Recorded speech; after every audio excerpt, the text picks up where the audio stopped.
అలానే మిస్ఎస్ రావు. కొంతమంది పేరు ఉచ్చరిస్తేనే పాపం అంటారు పెద్దలు. అందుకే ఆ నాయకుడి పేరు నేను మీకు ప్రస్తావించకుండా కొన్ని విషయాలు చెప్తాను. ఆ నాయకుడు ఎవరనేది మీకు కూడా అర్థమవుతుంది. ఆంధ్రప్రదేశ్ రాష్ట్రాన్ని, ఆంధ్రప్రదేశ్ సంపదని, ఆంధ్రప్రదేశ్ ప్రజల్ని ఎక్కడా వదలకుండా వీలున్నంత వరకు దోచేసుకునేటువంటి ప్రయత్నం ఆ నాయకుడు 2019 నుంచి 2024 వరకు చేశారు.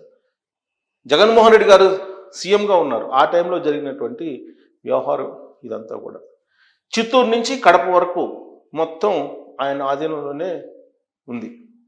ఆయనే మొత్తం భూదోపిడీ కానీ, ఇసుక దోపిడీ కానీ, కంకర దోపిడీ కానీ, మట్టి దోపిడీ కానీ అన్నీ ఆయనే సర్వత్రం.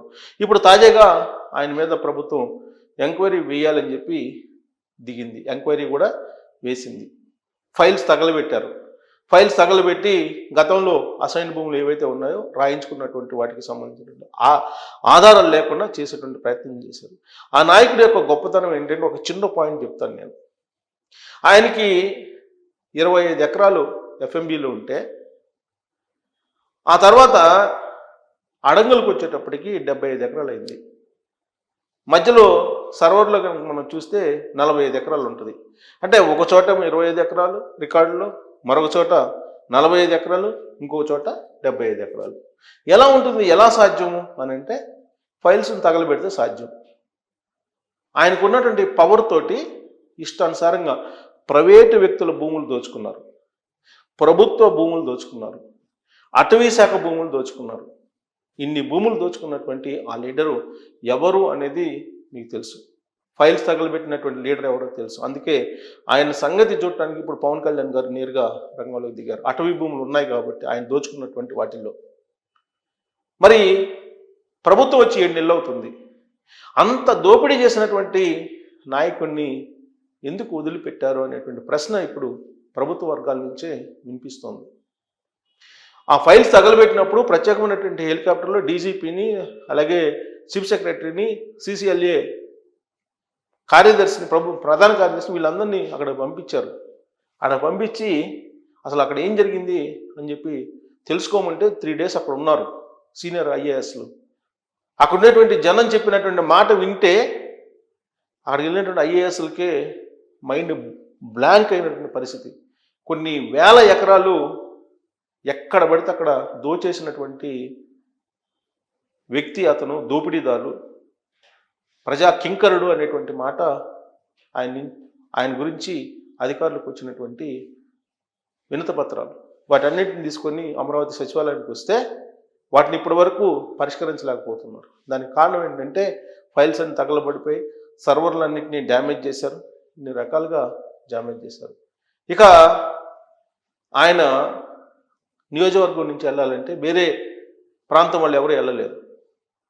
ఎన్నికలకు ముందు తెలుగుదేశం పార్టీకి సంబంధించినటువంటి అభిమానులు, చంద్రబాబు నాయుడు గారి అభిమానులు, చంద్రబాబు నాయుడు గారు రాజమండ్రి సెంట్రల్ జైల్లో ఉంటే ఉత్తరాంధ్ర నుంచి సైకిళ్ళ మీద వెళ్ళి దేవస్థానం కోసం వెళ్ళి వెంకటేశ్వర స్వామికి మొరబెట్టుకోవాలని చెప్పి ప్రయత్నిస్తే ఆయన నియోజకవర్గం నుంచి వెళ్తుంటే వాళ్ళని ఆపి వాళ్ళని నగ్నంగా నుంచోబెట్టి వాళ్ళు సైకిల్ని స్వాధీనం చేసుకొని ఆ సైకిల్ కట్టినటువంటి జెండాల్ని కాల్చివేసి అరాచకం సృష్టించారు. దానికి సంబంధించిన వీడియో కూడా మొత్తం ఆన్లైన్లో మనకు కనిపిస్తుంది, ఇప్పుడు కూడా యూట్యూబ్లో ఉన్నాయి.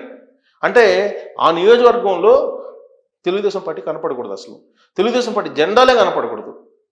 అలాంటి లీడర్ అతను. అందుకే అతన్ని రాజశేఖర రెడ్డి గారు దూరంగా పెట్టారు. రాజశేఖర రెడ్డి గారు ముఖ్యమంత్రి కావడానికి 2004 ఎన్నికలకు ముందు పాదయాత్ర చేశారు. ఆ పాదయాత్ర చేసినటువంటి సందర్భంగా తాను కూడా ముఖ్యమంత్రి ఎందుకు కాకూడదు అని చెప్పి సమాంతరంగా పాదయాత్ర చేశాడు ఈ పెద్ద మనిషి. చేస్తే అప్పుడు కాంగ్రెస్ పార్టీ అధిష్టానం జోక్యం చేసుకొని ఆ లీడర్ తోటి ఆ పాదయాత్రను ఆపిచ్చారు. తర్వాత రాజశేఖర రెడ్డి గారు పాదయాత్ర చేసి 2004లో ముఖ్యమంత్రి అయ్యారు. ముఖ్యమంత్రి అయిన తర్వాత క్యాబినెట్లోకి తీసుకోకుండా రాజకీయంగా ఆయన్ని తొక్కిపడేశారు రాజశేఖర రెడ్డి గారు. కానీ రాజశేఖర రెడ్డి గారి తదనంతరం ఆయన కుమారుడు జగన్మోహన్ రెడ్డి గారు ఆ లీడర్కి పెద్దపీట వేసి మంత్రి పదవి ఇచ్చారు. మంత్రి పదవి ఇవ్వడంతో పాటు చిత్తూరు నుంచి కడప వరకు కంప్లీట్గా ఆయనకే దారాదత్వం అన్నట్టుగా రాజకీయంగా పరిపాలన పరంగా అన్ని రకాలుగా ఆయనకే ఇచ్చేశారు. దానికి కారణం ఏంటంటే ఆయన కుమారుడిని జగన్మోహన్ రెడ్డి గారి దగ్గరికి పంపించి లైజనింగ్ చేసే కార్యక్రమం చేశారు. ఇద్దరు ఒకే ఏజ్ ప్లస్ యంగ్ ఏజ్ కాబట్టి వాళ్ళిద్దరు దగ్గర కావడంతో ఈ పెద్ద మనిషి కూడా ప్రాధాన్యం పొందారు రాజకీయాల్లో. ఒకనొక సమయంలో జగన్మోహన్ రెడ్డి గారు జైలుకి వెళ్ళిపోతారు, భారతిరెడ్డి గారికి రాజకీయాలు తెలియవు కాబట్టి తానే ముఖ్యమంత్రి అని చెప్పి ప్రచారం చేయించుకున్నాడు ఆయన అభిమానుల చేత ఈ పెద్ద మనిషి. ఈయన ఏది కనపడితే అది, తిరుపతిలో టికెట్లు ఈయనకి కావాలి, తిరుపతిలో ఉండేటువంటి షాపులు ఈయనకే కావాలి, ఏది కనపడితే అది మొత్తం తనకే కావాలని చెప్పి భావించేటువంటి వ్యక్తి ఆయన. అసలు టిప్పర్ల ద్వారా కంకర మట్టి వీటన్నిటినీ తరలించారు. ఇక కిరణ్ కుమార్ రెడ్డి గారు ముఖ్యమంత్రి అయిన తర్వాత కూడా ఆయన్ని టార్గెట్ చేశారు. కారణం ఏంటంటే ఆయన గురించి తెలుసు. కిరణ్ కుమార్ రెడ్డి గారు ఒక మాట చెప్పారు, ఆయన తన కాళ్ళు పట్టుకున్నాడు అని చెప్పి. ఎందుకంటే జగన్మోహన్ రెడ్డి గారు ఇంకా అప్పటికి పార్టీ ఇంకా పెడదాం వద్దనే స్థితిలో రాజశేఖర రెడ్డి గారు చనిపోయిన తర్వాత ఉన్నారు. ఆ టైంలో రాజశేఖర రెడ్డి గారు చనిపోయిన తర్వాత కాంగ్రెస్ పార్టీలో తనకు ప్రాధాన్యత ఇవ్వాలని చెప్పేసి కిరణ్ కుమార్ రెడ్డి గారు ముఖ్యమంత్రిగా ఉన్నప్పుడు కిరణ్ కుమార్ రెడ్డి గారు తిరుపతి వెళ్తే తిరుపతిలో గెస్ట్ హౌస్కి వచ్చి కాళ్ళు పట్టుకున్నారు అని చెప్పి కిరణ్ కుమార్ రెడ్డి గారే చెప్పారు ఆ నాయకుడి గురించి. పైగా రాత్రిపూట అయితే తాగి పట్టుకున్నానని చెప్పి ఎప్పుడైనా అనుకోవచ్చు, నేను పగలే కాళ్ళు పట్టుకోవడానికి వచ్చానని చెప్పి పగలే వచ్చి కాళ్ళు పట్టుకున్నాడని కూడా కిరణ్ కుమార్ రెడ్డి గారు చెప్పారు. బహుశా నేను అనుకోవటం ఇంకా ఆ లీడర్ ఎవరనేది మీకు తెలిసే ఉంటుంది. ఆ లీడరు కనిపించడానికి చాలా మెతక వైఖరిగా అమాయకుడిగా కనిపిస్తూ ఉంటారు. కానీ మేకవన్న పులి ప్రజల్ని బతకనివ్వలేదు. చంద్రబాబు నాయుడు గారు ఆయన నియోజకవర్గాన్ని ప్రచారానికి వెళ్తుంటే ఆయన మీదే అత్యాయత్నం చేశారు. ఆయన మనుషులతోటి చంద్రబాబు నాయుడు గారి మీద రాళ్లు వేయించారు, ఉల్టా కేసు పెట్టించారు. అంత దారుణమైనటువంటి ప్రజా కంటకుడు ఈ లీడర్. మరి ఇతని మీద ఎంక్వైరీ వేయడానికి, ఇతన్ని శిక్షించడానికి ఇప్పుడున్నటువంటి ప్రభుత్వం ధైర్యం చేయలేకపోతుంది. దానికి కారణం ఏంటి అనేది తెలుగుదేశం పార్టీ క్యాడర్ ప్రభుత్వ వర్గాలే అడుగుతూ ఉన్నాయి. ఆల్రెడీ అసైన్ భూములు కానీ అలాగే 21A కింద హోల్డ్ చేసినటువంటి భూములు కానీ అటవీ భూములు కానీ వీటన్నిటినీ ఆక్యుపై చేసి ఒక ఫామ్ హౌస్ కట్టుకొని ఆ ఫామ్ హౌస్ దగ్గరికి రోడ్డు కూడా వేయించుకున్నటువంటి అత్యంత దారుణమైనటువంటి లీడర్. ఇతని గెలుపు కోసం తెలుగుదేశం పార్టీలో ఉండేటువంటి కొంతమంది పనిచేశారు అని కూడా ఎన్నికల సమయంలో 2024లో వినిపించింది. ఇప్పటికి కూడా తెలుగుదేశం పార్టీలో ఆయన కోర్టులు కొంతమంది ఉన్నారనేది కూడా వినిపిస్తుంది. మరి ఆ కోర్టుల కారణంగానే చంద్రబాబు గారు ఇతన్ని శిక్షించలేకపోతున్నాడా, విచారణకు ఆదేశించలేకపోతున్నాడా అనేది చర్చ జరుగుతోంది. చంద్రబాబు నాయుడు గారు, రాజశేఖర రెడ్డి గారు, ఈ పెద్ద మనిషి ఇద్దరు ఒకేసారి రాజకీయాల్లోకి వచ్చారు.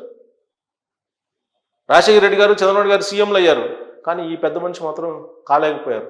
దానికి కారణం ఏంటంటే ఆయన మనస్తత్వం, క్రూరమైనటువంటి మనస్తత్వమే అక్కడ ఉండేటువంటి ప్రజలను దూరం చేసిందని చెప్తారు.